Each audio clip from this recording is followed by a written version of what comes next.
All right, it is Joshua Vergara from Android Authority. What's going on, everybody? Now, here's the one that I really wanted to get into. The Sony Xperia Z is definitely one of my favorite phones, but it just might be eclipsed by the newly announced Samsung Galaxy S4, which you see over there on the left.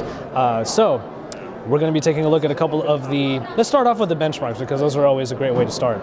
So we have our benchmarks over on the side. I saw it over here. Now, the Sony Xperia Z, you can already see it right here. There's a difference here. The Samsung Xperia Z was the first phone that I have ever personally used that broke the 20,000 barrier in Antutu benchmark. But look at the Samsung Galaxy S4. You got 25,900 on there. That is an incredible score, and it's the highest one that I've ever seen happen right before my eyes. Earlier, when we were looking at a Geekbench benchmark, we saw that there was a Qualcomm ARM V7 in there, which we were not told what the processor was going to be in here. None of the presentations talked about it. A Qualcomm ARM V7 at 1.89 gigahertz. That's a pretty powerful chip indeed, and it is really powering what is shaping up to be one of the most powerful Android phones on the market, and it's going to be. The Sony Xperia Z, on the other hand, does sport the Qualcomm Snapdragon S4 Pro processor that has powered a lot of great phones in the past, like the Nexus 4, but now they have all been eclipsed by whatever is inside of the Samsung Galaxy S4. Aside from that, however, you do have some similarities here with the 5-inch 1080p screen that is found on the Xperia Z and is also found here. However, the screen that we saw that had a little bit of color problems in the Xperia Z probably is going to get blown away because the Super AMOLED technology that Samsung is well known for is found inside of the Galaxy S4. And as you can see, the colors really pop out of that screen. Like I said before about the S3, is that the colors pop out and pretty much punch you in the face. That is basically what's going on here with the Samsung Galaxy S4 with its Super AMOLED 1080p 5-inch display.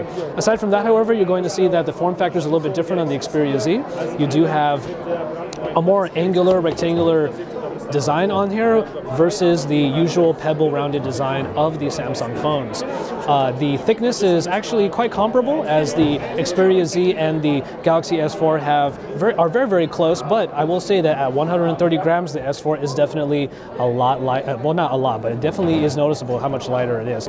It's very easy to use. It's very easy to have in the hand because it is very light. It's very nimble, I should say. Of course, you're seeing one of the accessories that's available for it. It's a replaceable cover that has a flap over on the top that allows you to close it, and you still see some information on the top. So that's a nice accessory to have. And of course, it's a smart cover. So you open it up and it wakes up the screen.